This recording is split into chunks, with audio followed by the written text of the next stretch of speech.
abacate é fruto do abacateiro, planta nativa do México. Ele é rico em vitaminas, proteínas e gorduras boas. E se você está pensando em cultivar o abacate, não pode deixar de assistir a essas instruções dos engenheiros agrônomos Isabelle Rodrigues e Jackson Araújo. É hora do quadro Saber Semente.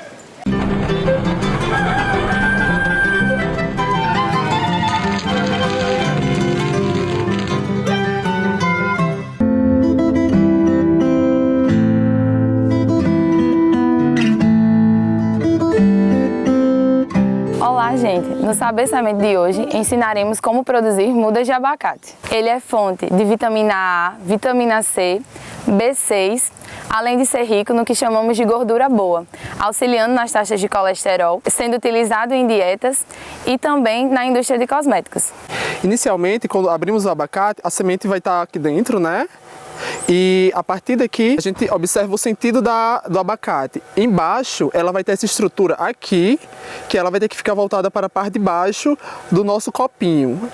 Inicialmente ele vai ficar imerso só a metade em água.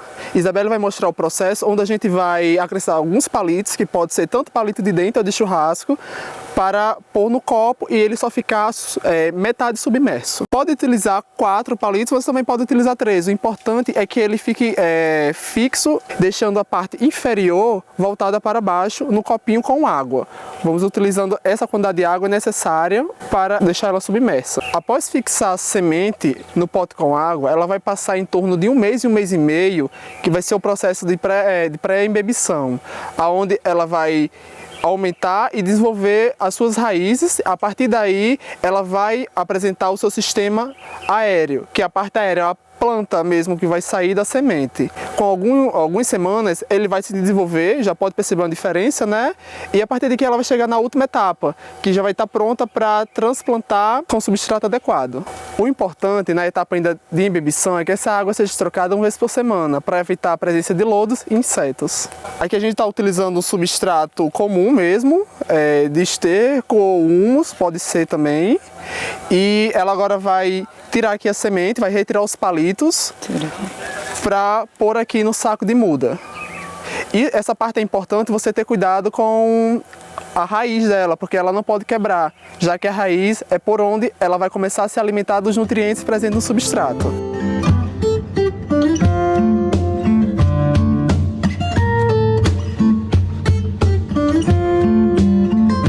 Agora, a muda já no substrato, ela pode passar em média de 4 a 6 meses para desenvolver a parte aérea radicular e posteriormente ser transplantada para o lugar definitivo.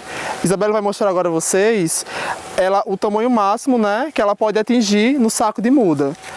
Só para fazer uma comparação, aqui a muda recém-transplantada para a muda até o potencial máximo que ela pode ficar no saco de muda. Então, em sua fase de muda, é importante que ela seja irrigada 1 vez ao dia, deixando seu substrato úmido e não encharcado. Em sua fase adulta, para transplantio no solo, o ideal é uma cova de 40 por 40 e a sua adubação ela pode ser feita com NPK ou adubo orgânico, encontrado em lojas especializadas. Então, esse foi o Saber Semente de hoje. Obrigada e até a próxima!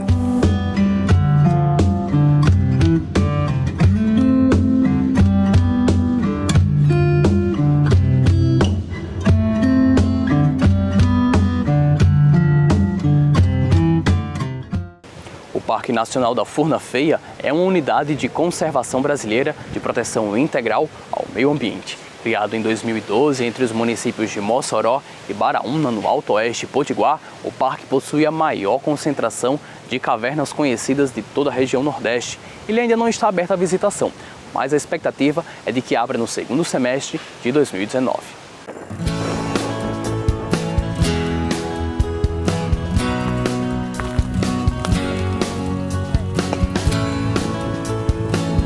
São 44 cavernas só na zona de amortecimento.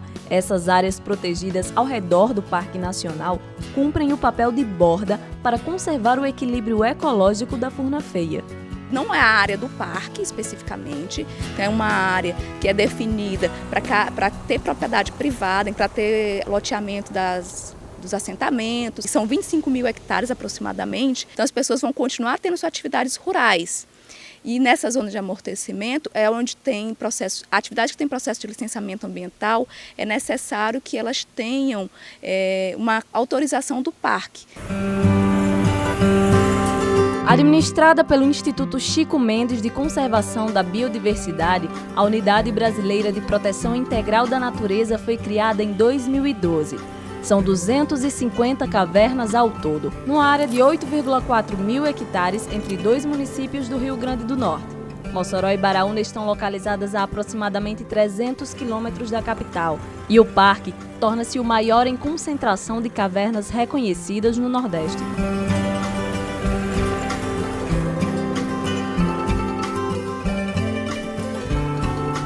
Depois da criação do assentamento Maísa e do início do processo de desapropriação pelo INCRA, né, daquela área, a área de reserva legal da antiga fazenda, que era uma área de caatinga muito bem preservada, tinha a existência de 3 cavernas. Então, a população já conhecia 3 cavernas na região. E aí o Centro de Pesquisa e Conservação de Cavernas veio para Mossoró e começou a fazer alguns estudos sobre essas cavernas em especial e entender qual era o grau de relevância dessas cavernas, qual eram as particularidades que elas tinham. E quando eles chegaram aqui, se depararam com uma surpresa. A população conhecia apenas 3 cavernas, mas eles começaram a descobrir uma série de outras cavernas, todas muito próximas, dentro da área de reserva legal do projeto de assentamento Eldorado dos Carajás 2, né? Projeto Maísa. Vamos entrar agora na principal caverna, que dá nome à unidade de conservação. Mas primeiro as orientações. A gente tem que estar de capacete, de bota, de calça e camisa. Esse cânion foi formado pela erosão das chuvas depois de décadas e marca o início da caminhada até chegar à caverna da Furna Feia.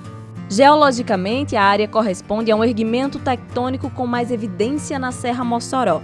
O ápice dessa região representa um divisor natural das águas, que escoam a leste para a bacia do rio Mossoró e a oeste para a bacia do rio Jaguaribe. E o Parna possui um sítio arqueológico confirmado de painéis de pinturas rupestres, figuras que lembram animais e a contagem no tempo. A gente tem uma caverna que se chama Abrigo do Letreiro. Letreiro justamente porque tem essas pinturas rupestres. A gente não tem estudos sobre essas pinturas, não tem quando elas foram feitas, que a gente chama de datação. Então seria necessário que tivesse um estudo específico para essas pinturas. A gente não sabe se foi um grupo indígena, se foi quais que antepassados nossos que passaram por lá ou se moraram lá para fazer essas pinturas. A exposição de lajedos e cavidades foi gerada principalmente por precipitação de minerais, a partir da água do mar ou por acúmulo de fragmentos e de conchas de animais, cuja origem se deu há aproximadamente 90 milhões de anos. Então, são rochas carbonáticas que surgiram aqui a partir da abertura do continente, vamos dizer assim, a partir da abertura do Atlântico. A gente teve a formação da Bacia Potiguar, onde teve a formação dessas rochas carbonáticas que, em contato com a água, dissolve e dão origem a esses vazios subterrâneos que são as cavernas. A expectativa de abertura para a visitação turística é o segundo semestre de 2019. São mais de 100 espécies de plantas e aves catalogadas. E a relação com o assentamento Maísa será estreitada quando a exploração do ecoturismo começar. A ideia é que, com a abertura do parque, a nossa previsão é no segundo semestre do ano que vem, a gente capacite pessoas das comunidades do entorno e essas pessoas recebam uma permissão para fazer o uso econômico da atividade de condução do visitante.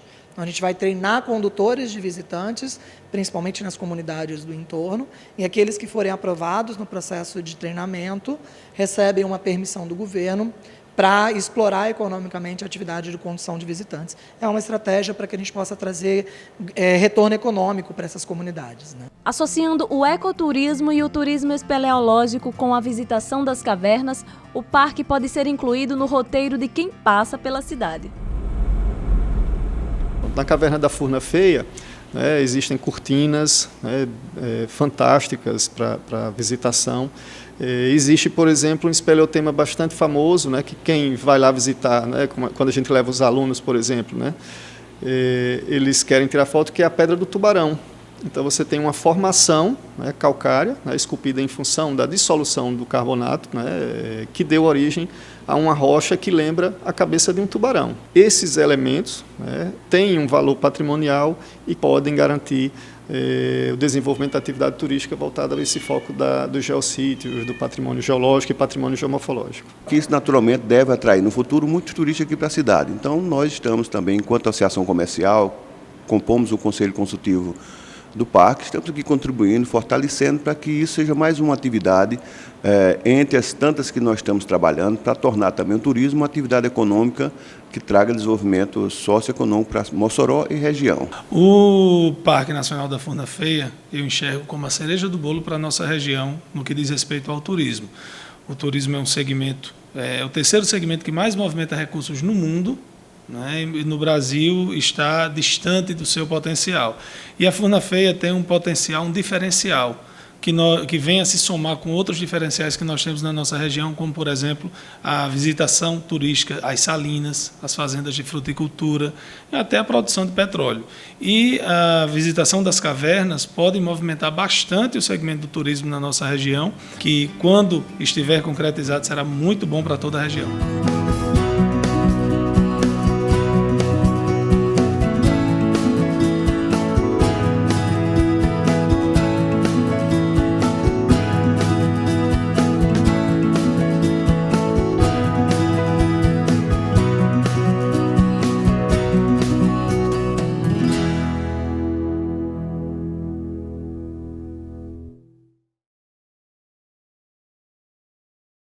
E chegou a hora de fitoterapia.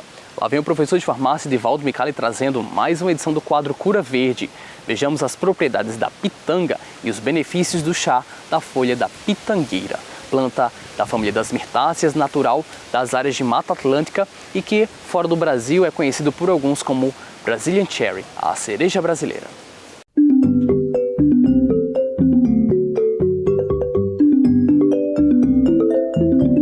Olá! Voltamos com mais um Cura Verde, trazendo para você mais uma planta medicinal. A planta de hoje é a pitanga. É uma planta que tem uma finalidade terapêutica muito importante. Ela é da mesma família do eucalipto. Ela é uma planta mirtácea. E as mirtáceas são plantas bastante tradicionais da Mata Atlântica. A parte que tem a finalidade medicamentosa, que funciona como um bom produto terapêutico, corresponde às folhas da pitanga, em especial as folhas mais jovens, e também os frutos que apresentam uma finalidade bastante pronunciada. Uma das principais indicações que tem o chá da folha da pitanga é um bom diurético. Então, as folhas da pitangueira têm uma função de aumentar a filtração renal, aumentar a produção de urina. Pelo fato de ser diurético, obviamente que o produto acaba tendo também uma função antihipertensiva. E exatamente essa, a folha da pitanga ajuda muito a reduzir a pressão arterial. É, portanto, um coadjuvante muito interessante no processo de reduzir a pressão arterial. É um cicatrizante muito importante naqueles ferimentos que necessitam de uma cicatrização e pelo fato de, às vezes, estarem como infecção, estarem infeccionados. Não só para uso local, no uso na pele, como uso na boca, uso na garganta. Então, o bochecho para a afta, o gargarejo para a irritação de garganta, com o chá das folhas da pitanga, é uma preparação muito interessante e de bom resultado. Outra boa indicação que tem numa pesquisa até recente é a inalação utilizando as folhas da pitanga para sinusite. Essa pesquisa concluiu-se que é um coadjuvante nas infecções de sinusite, muito interessante, com um excelente resultado. O fruto da pitangueira é muito utilizado também na culinária, principalmente para a preparação de molhos para pescados, né? Nós temos também na pitanga uma concentração muito elevada de vitamina C. É um produto, portanto, que é uma mirtácea, né? Que tem característica como sendo um doador muito grande de vitamina C. É importante lembrar, no caso dos taninos, o chá da folha de pitangueira nas diarreias tem uma indicação muito favorável. Efeitos colaterais são raríssimos. Claro, é necessário cautela. Pelo fato de ter tanino, o excesso do chá da pitangueira ou até o uso excessivo através de aplicação externa pode trazer alguns problemas, como para uso interno, o uso excessivo pode trazer irritação gástrica. Portanto, esse foi mais um Cura Verde que trouxemos da pitanga, suas propriedades medicamentosas. Eu sou o professor Edivaldo Micali e espero encontrá-los em um outro programa.